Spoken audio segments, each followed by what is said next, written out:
Bid and Win, guys, coming at you live, podcast number 5, here from Dallas, Texas. We had our man. I lost count of what sale this was. This is sale number. How long have we been going at this, Josh? 3.5, 4 months. So 4 months, 4 sales a month. So Are we past 10 sales? I believe so. Yeah, I believe this is sale number. Should be number what 16. 13, 14, or 16. Anyways, it was a horrible sale. Very bad for us, very good for you guys. I was actually shocked. I was kind of reading up a little bit about the market and seeing how a lot of franchise dealers were buying at the auction instead of selling at the auction.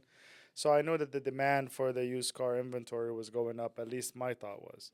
Um, Today's sale proved that wrong.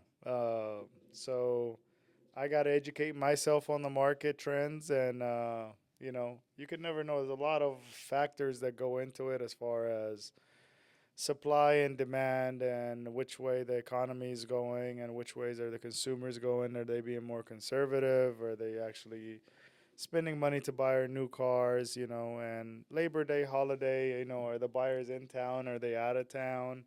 So there's a lot of factors that goes into wholesale. And today was just not our day. It was definitely a day for you guys. Everybody that bought a unit today, I'm pretty sure they're gonna do pretty well on it, according to my numbers. I think we can count on one hand how many cars we sold close to MMR or above it. Yeah, literally a lot of the units were going under MMR, and the name of the game was bid and win. So literally, I was on the mic telling all of our buyers, "Hey, I need you guys to bid to be able to win. We're 10,000 behind MMR, we're 5,000 behind MMR, and at the end of the day, we were still selling them." Um, That's right. so I was definitely shocked with a couple of units. The Cadillac CTSV, I definitely thought that it would bring a lot more.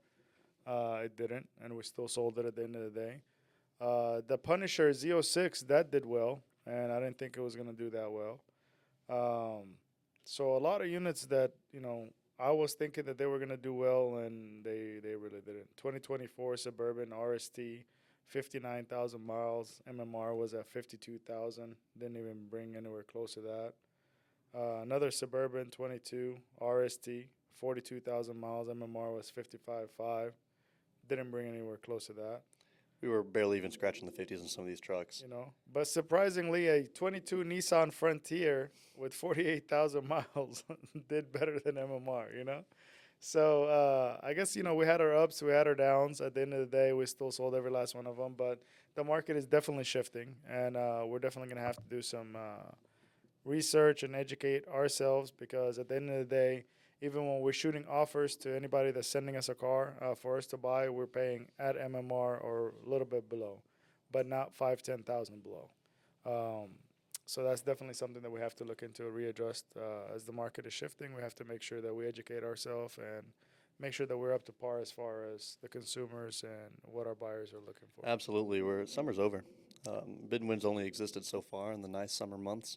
And as we get into fall, it's going to be a learning experience for the company to see how we can adapt to the changing environment now that people are switching up the way they manage their lots as we go into the end of Q3 and begin Q4. Yep, that is very true. So definitely a lot of changes. At the end of the day, we went out there. We sold every last car that got a bid placed on it.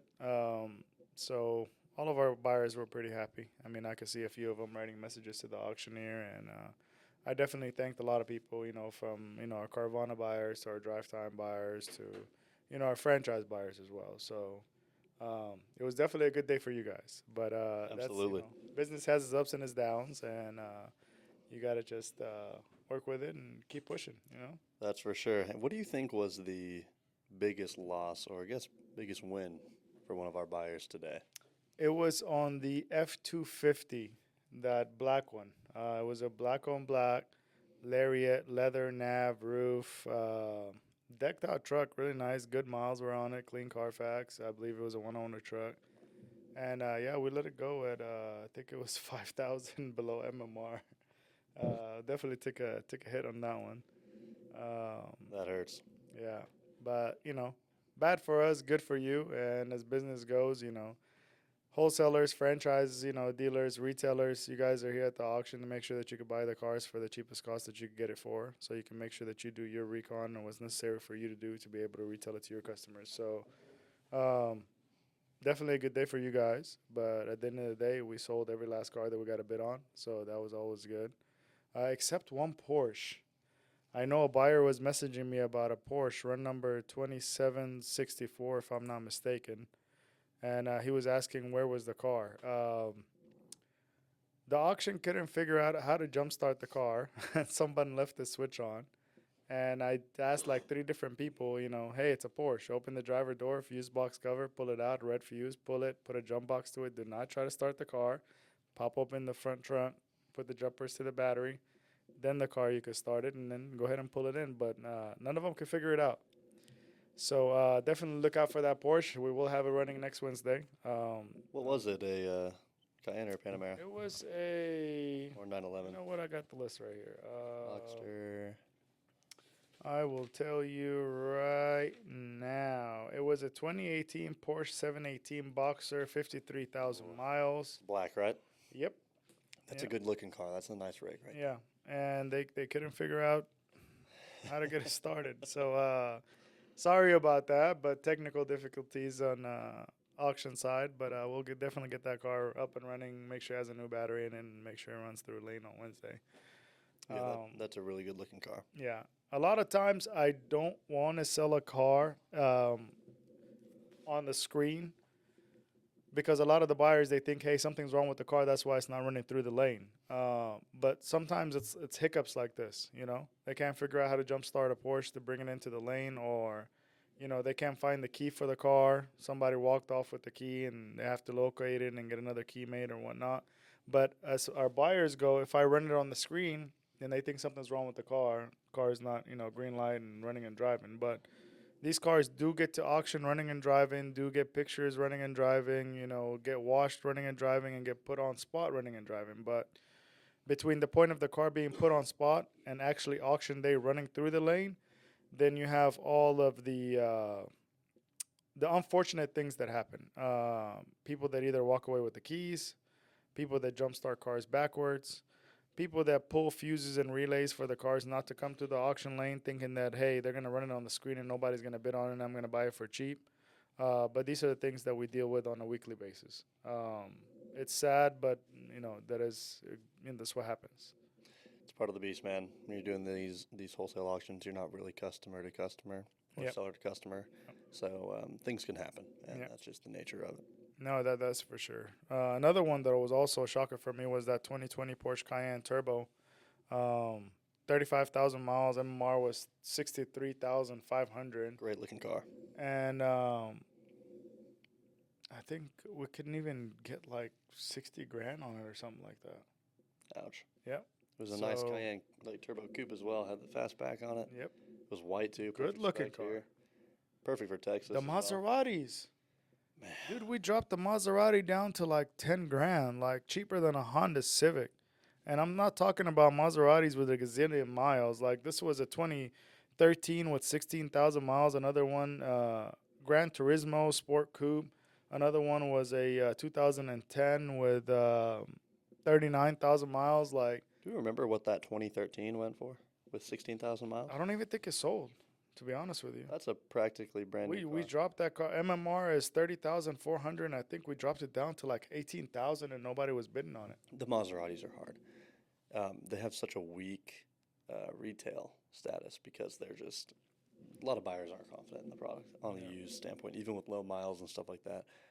For that price, people are always looking at the newer, faster BMWs now, Mercedes and all that stuff. Maserati, I mean, as much as I love the brand and the cars are so great, the Gran Turismo is actually a really nice Man, car. those cars sound amazing. They sound so good and they're really good cars, Yeah. but a lot of people have lost faith of them on the used side. Yeah. But it's crazy. I still think that's astronomically too low Yeah. for a car like that.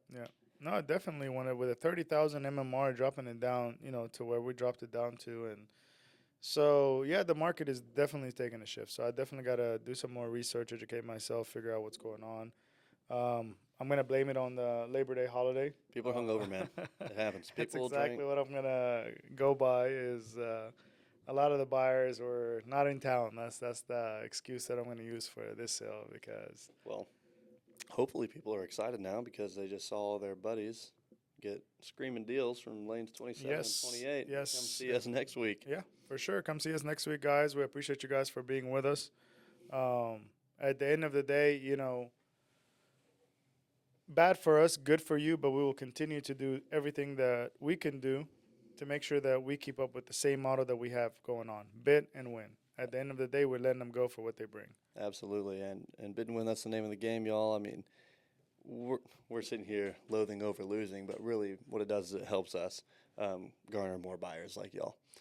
We just want more and more buyers, and the more we lose, the more buyers we get. True. And that's what we're trying to do. We just want people to come and enjoy that old style auction feel where we are selling every unit and we're not holding any reserves. And that's what we're trying to do for y'all. So keep winning from us. That is definitely true. And I will be on the market buying every car and making offers on every car that we get. And I appreciate all of the our followers that have been emailing us about the cars that they're looking to sell. And I believe I've gotten back with everyone. Maybe I missed one or two, so excuse me if I did. If I did miss you, you're more than welcome to stop by at our location at any time. If I'm not here, anybody in the front office could help you out and get you a solid offer for your unit. Other than that, appreciate you guys for being with us here today. And bid and win, we will continue to make it happen each and every Wednesday at Mannheim, Dallas. That's right. See y'all next week. Yes, sir. Bid and win.